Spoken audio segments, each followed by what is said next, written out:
I want to take a second today to share with you one of my favorite places in Washington, D.C., which of course is filled with fantastic museums and monuments and memorials, none of them perhaps as recognizable as the Lincoln Memorial.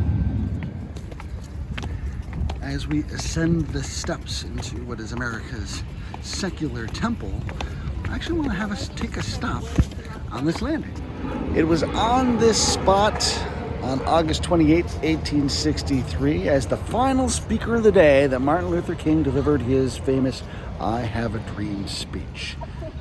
And you can see it's chiseled right here on the granite for folks to walk by, and it's often overlooked. It is pretty incredible to stand on this spot and look out across the mall, Washington Monument there in front of us, and imagine what that was like, filled with people. Tens of thousands of people who had come to Washington for this march.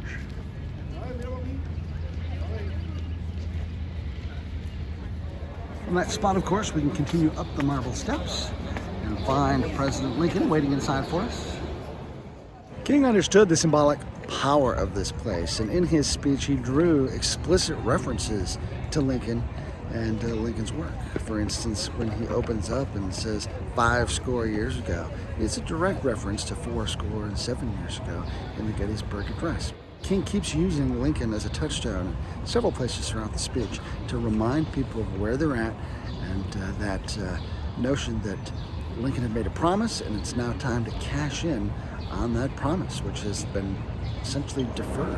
It's cool that at the site where one of America's most famous speeches was given, we've got the Gettysburg Address inscribed on the wall, another one of America's great speeches. And on the opposite wall, we have the second inaugural, which is my favorite of Lincoln's writing, mostly because of this last paragraph. What a beautiful thought. Malice toward none, with charity for all. Because we can still live by today. Beneath the memorial, there is a cool little museum that highlights the history of the memorial, including this cool little alcove that highlights the Civil Rights March.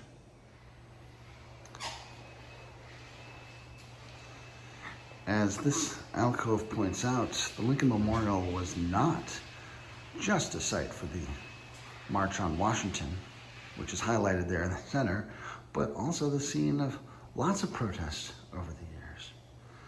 It's become a rallying point for Americans to express their ideas and ideals.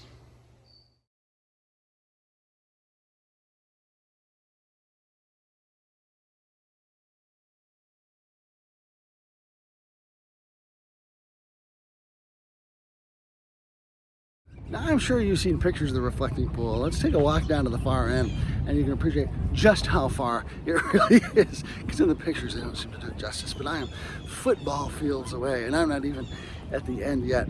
We're gonna keep going down here so you can see just how far away it is, because it gives you an idea of just how many people were here for that march. As we continue to consider the path from Civil War to civil rights here at the Lincoln Memorial, let's go back to that final paragraph from Lincoln's second inaugural. Let us strive on to finish the work before us.